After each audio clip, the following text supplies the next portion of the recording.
Hello નમસ્કાર વિદ્યાર્થી મિત્રો, આપણી આ સહિયારી યુટ્યુબ ચેનલ પર આપ સર્વનું હાર્દિક સ્વાગત છે। વિદ્યાર્થી મિત્રો, આજે આપણે વાત કરવાના છે ધોરણ 5 વિષય પર્યાવરણ ત્રિમાસિક પરીક્ષા પ્રશ્નપત્રનું સંપૂર્ણ સોલ્યુશન। તો આ વિડીયોને અંત સુધી જોવાનું ભૂલતા નહીં।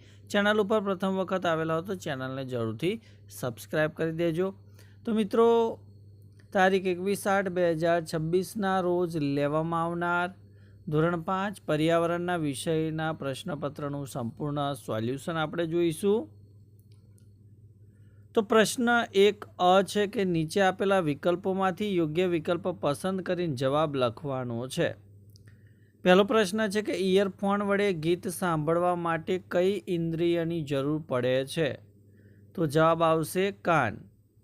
બીજું છે કે ગેસ લીકેજનો ખ્યાલ કઈ ઇન્દ્રિય વડે આવે છે? તો જવાબ આવશે નાક। ત્રીજો પ્રશ્ન કે ગુનેગારને પકડવા માટે પોલીસને કયા પ્રાણીની સૂંઘવાની શક્તિ મદદરૂપ થાય છે? તો જવાબ આવશે કૂતરો। પ્રશ્ન 4, ગુજરાતમાં સિંહ માટેનો સુરક્ષિત વિસ્તાર કયો છે? તો એ આવશે ગીર રાષ્ટ્રીય ઉદ્યાન। પાંચમું છે કે મચ્છરો માણસને મુખ્યત્વે શેના આધારે શોધી લે છે? તો જવાબ આવશે શરીરના તાપમાન આધારિત। છઠ્ઠું છે કે મદારી સમુદાયનું પ્રચલિત નૃત્ય કયું છે? તો એ આવશે કાલબેલિયા। સાતમો પ્રશ્ન કે સાપનું ઝેર માણસના શરીરમાં શેના દ્વારા પ્રવેશે છે? તો જવાબ આવશે દાંત દ્વારા।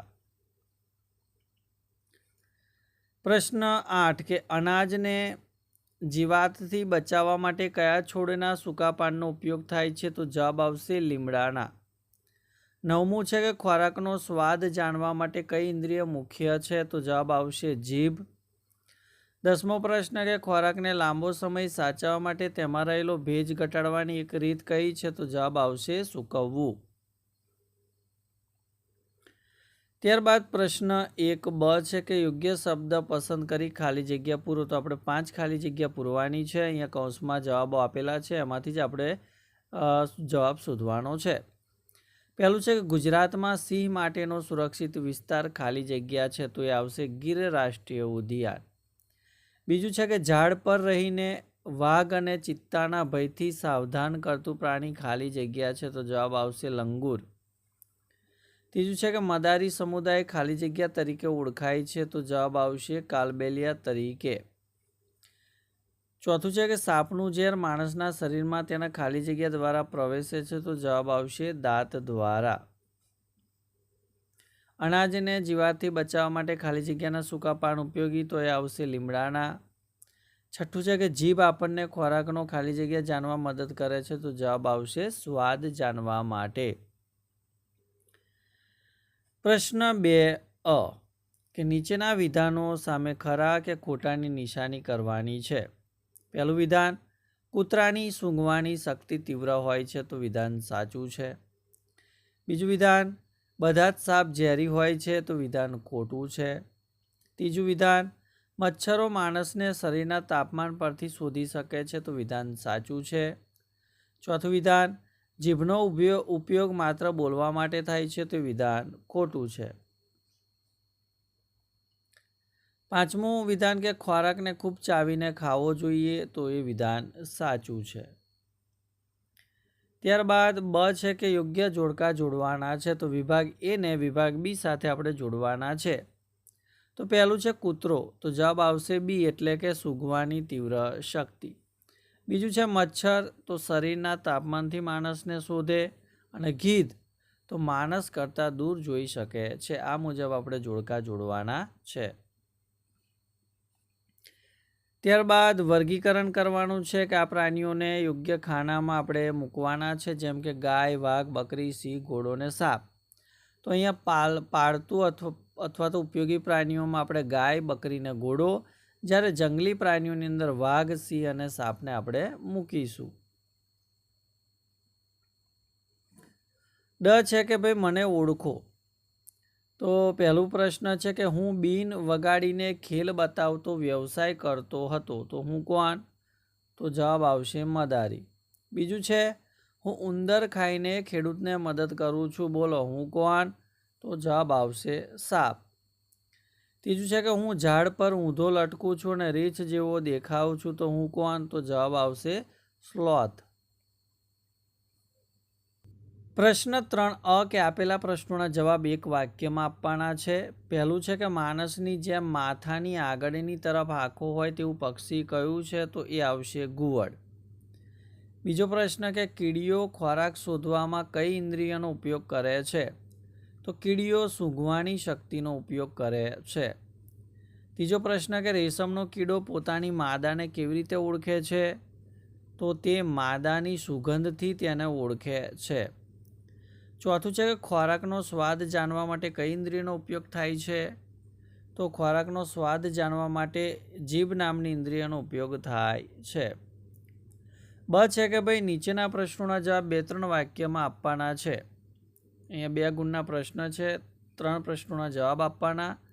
પહેલો પ્રશ્ન છે પક્ષીઓ ઘણીવાર પોતાની ગરદન કેમ હલાવે છે?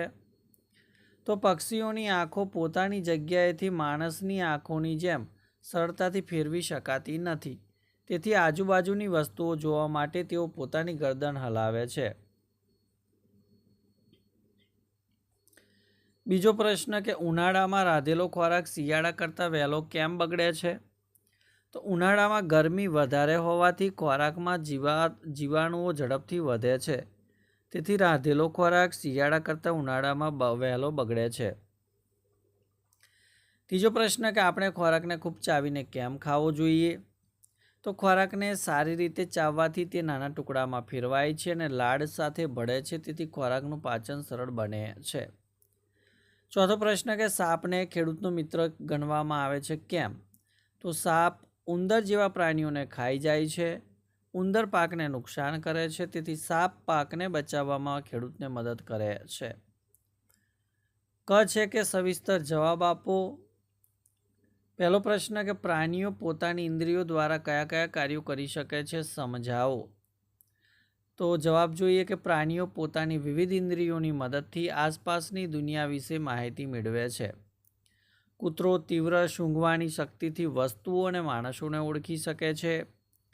પક્ષીઓ પોતાની દ્રષ્ટિથી દૂરની વસ્તુઓ જોઈ શકે છે. વાઘની મૂછો તેને અંધારામાં આગળ વધવામાં મદદ કરે છે. મચ્છર માણસના શરીરના તાપમાન પરથી માણસને શોધે છે. આ રીતે પ્રાણીઓની ઇન્દ્રિયો તેમને ખોરાક શોધવા, ભય ઓળખવા અને પોતાનું રક્ષણ કરવામાં મદદ કરે છે. બીજો પ્રશ્ન છે કે ભાઈ તાજો ખોરાક અને બગડેલા ખોરાક વચ્ચે તફાવત આપો. તો પહેલાં આપણે તાજા ખોરાકની વાત કરીએ તો સામાન્ય રંગ અને દેખાવ હોય, સારી સુગંધ હોય છે, સ્વાદ સામાન્ય હોય છે અને ખાવા યોગ્ય હોય છે.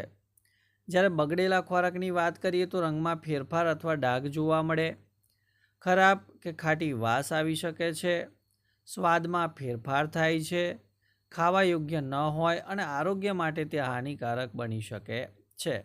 તો વિદ્યાર્થી મિત્રો, આ હતું ધોરણ 5 વિષય પર્યાવરણ ત્રિમાસિક કસોટીના પ્રશ્નપત્રનું સંપૂર્ણ સોલ્યુશન.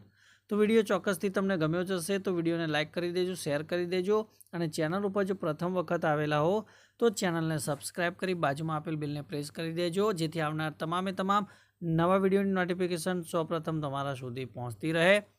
તો કોઈક નેક્સ્ટ નવા વિડીયોની અંદર નવા પેપરના સોલ્યુશન સાથે મળીશું. ત્યાં સુધી જય હિન્દ, જય ભારત.